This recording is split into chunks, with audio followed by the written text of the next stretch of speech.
Guess what time it is? It's go time!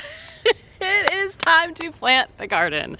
I am super excited. I have been waiting for this day for, gosh, at least probably since mid-February when I started a lot of my seeds. We are out here at our homestead property. The garden is ready. Truth be told, I was out here yesterday. Our last frost, or our last real frost has been probably a few weeks.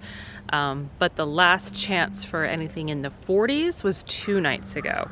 And so, truth be told, I came out here yesterday and I actually got a couple of things in because I have a lot of plant starts to plant, and it was just kind of overwhelming to try to do it in 1 or even 2 days. So my goal is to have gotten some done last night, some today, and some tomorrow, and hopefully then a majority of the garden will have been started. So today it's all about tomatoes, marigolds, and a couple of herbs, random herbs. I've got some dill here. So look at how big these are. I mean, guys, these are my tomato plants. They're huge. Before I came out here this morning, I actually did take some scissors. I cleaned and disinfected the scissors because you just never want to transmit any kind of disease to your plants accidentally.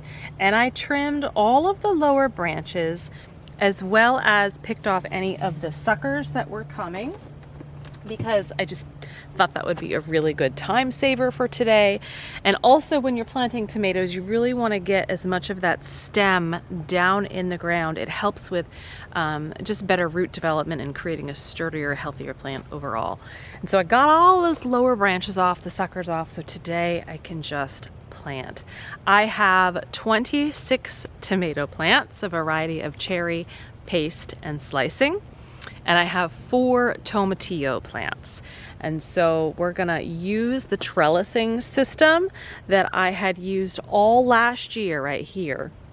I've got the roller twine up top, and I'll have to replace some of the clips because I know a lot of the clips have broken, to then help support the tomato plant in growing upwards and not falling all over. And the marigolds I'm gonna do interspersed between.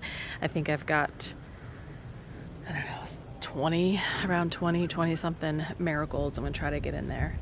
So we've got to get to work. Oh, and it is like dappling rain. This kind of came out of nowhere today. It wasn't supposed to rain and it's already been drizzling a little bit. So I want to work fast. The other tip I have before I get in here and get going is that I always try to plant plants, whether it's, kicking off the garden in the spring or just, adding plants or seeds throughout the year. I always try to do it right before rain comes. It creates a lot less stress, especially because I have to haul water out here or use rainwater that we've caught. I don't have to worry about having to water and keeping things stressed if they get too dry. And so this can work no matter where you're located, no matter what your water situation's like. But really timing it as much as you can with upcoming rain will save you and help your plants.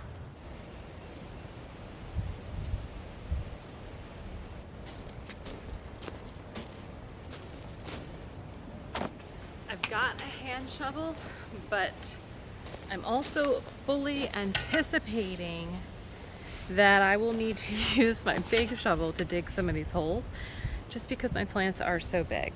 We're gonna start with the tomatillos. And this is where I wanted the tomatillos to go, was in this section. So this whole trellising system is broken up by T-posts into 8 sections.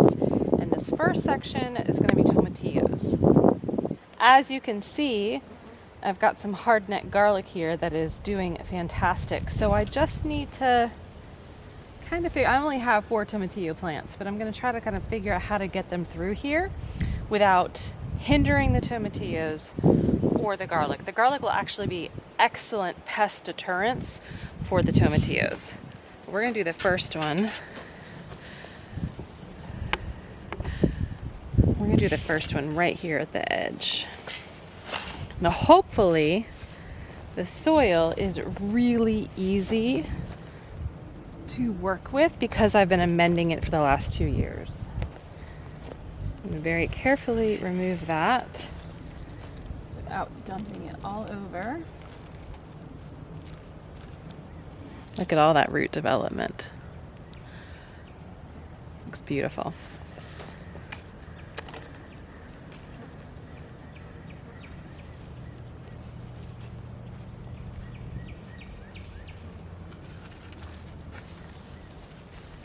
Ooh. This is how you know you've got some really good soil too.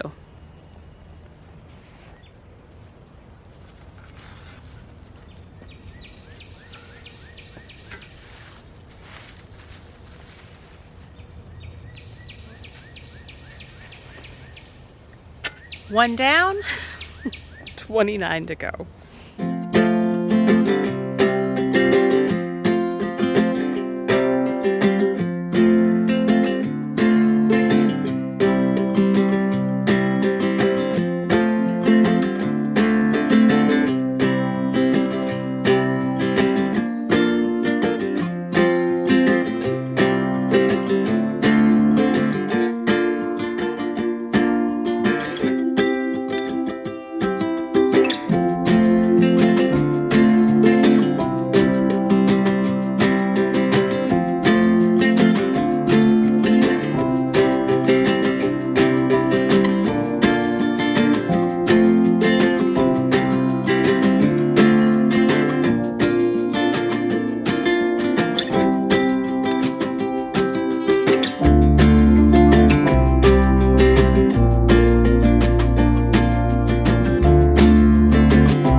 All 26 tomatoes and tomatillos are in. Yes! So happy about that. It actually didn't take as much time as I thought it would, maybe about 45 minutes. You can see the gorgeous row. Oh my gosh, it's starting to look like a spring summer garden again. A couple of observations that I want to share. This is going on our 3rd year gardening in this spot. We bought the property 5 years ago, but 4 years ago was when we first started to do a little garden, and it was up near the fire pit. The year after that, which was the 3rd year here, is when I came out to this spot. I'll try to find a video to link or pictures, because the weeds were probably 4 to 5 feet tall. I mean, it was unruly. If you don't cover the soil, nature will. I've learned that. That was through experience. And so last year was the first year that I was like, all right, we're taking care of these weeds. We are going to get compost brought in. We are going to get a lot of cardboard, and we are going to get wood chips brought in. And so this is now the 2nd year doing that. I'm amazed. The bees are everywhere. It doesn't matter if you're gardening in your backyard or if you're gardening on half an acre or more. To me, the no-till kind of regenerative method here with the soil, which is the cardboard, keep layering compost on, natural debris, whether it be leaves, compost, you name it, and then covering in wood chips, game changer for sure. I have so few weeds in this garden. I mean, there are some, and I pick them as I go through. Mainly chickweed, dock, which is actually medicinal. So if you see this one down there, that right there, that is yellow dock, and the root is extremely medicinal. It is good for your liver. So we are loaded with dock on this property, and I don't pull them anymore. I just kind of leave it so that when I'm ready to dig up the root, I can have it. But we've got dock, we've got chickweed, we've got wild geranium. That's what I'm seeing a lot of lately. But I'm pulling as I'm seeing, and it is so Thank you, Lord. So much more under control than it was, what, 3 or 4 years ago now. So tomatoes, tomatillos done. I now need to get the marigolds in, and oh, the other observation is I'm glad that I really trimmed and pruned the bottom leaves and the suckers off my plants, because I was able to get them a little bit down deeper into the soil, which again will hopefully create a much healthier plant, more productive plant. And I'm going to do the marigolds just interspersed. I think, like I said, I only have 20 something, and I grew them from seed, 2 different types. And they are going to not only add beauty to the garden, which is one of my goals this year, but also they are really good at helping to detract pests to your tomato plants also. So let's get the marigolds in, and then we've got a couple more things we're going to try to get done. Oh, there's a pepper plant growing in this one. You see that? That's a little pepper plant going in this marigold pot. I don't want to lose that. But here are 3 of the marigolds. They are getting unruly and large as well. These were the first time I've ever grown these from seed, and these were so much easier than I had expected. These seeds are from Baker Creek. It's colossal marigold, and the other one is like a reddish yellow, like there's a 2-tone. So this one, I think I can use my hand trowel. Oh, there's a bee on me. I heard him. He's on the shirt. Right down here. Did he go up my shirt? Oh my gosh, there he goes. I'm really close to the beehive, and last time I was out in this part of the garden up here, I did get stung, so I'm trying to not get stung today. I heard him. I still hear him. I am not going to try to get any marigolds where there is garlic, because the garlic is already a really natural deterrent. So I think I'm going to skip this kind of section here and go a little bit down further. And I planted my garlic there last fall on purpose, because I knew it would be a really good deterrent.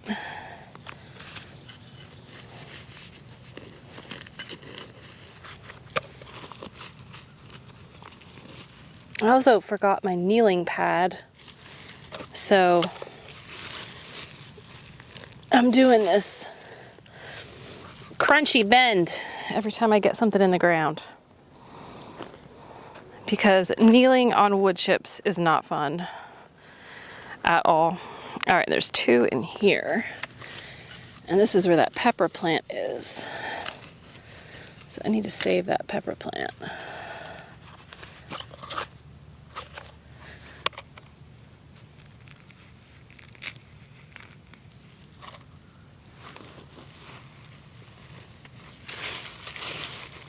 Oh wait, there's 2 there, Amanda.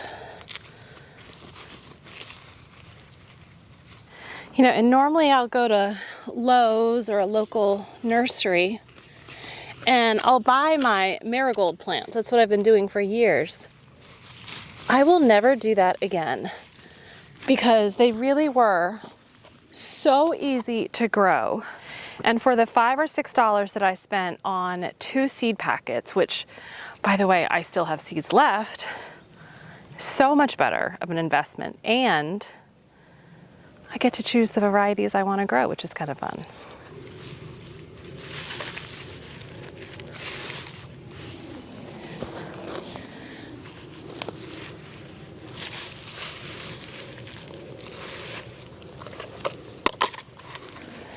It's starting to drizzle, but I got all the marigolds in.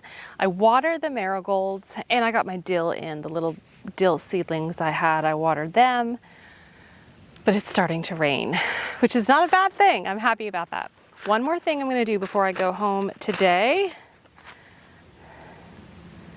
Mammoth sunflowers. We grew these last year. I originally thought I'd grow them for grilling and eating. I've seen where you can like grill a young sunflower head and it's delicious. Not anymore. That's not what I'm going to do. I'm growing these for the birds.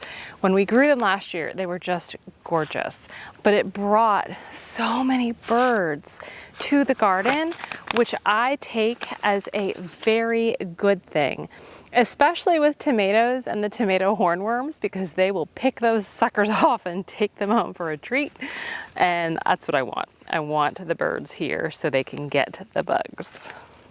So I am going to take 2 seeds and plant them at every T-post. This is what I did last year too.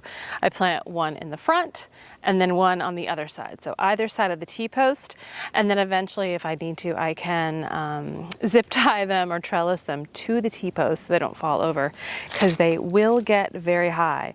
It's a foot wide or diameter sunflower head on 10-foot plants. They're gorgeous and they're just so fun to grow. So let's get some of these out and we'll call it a day.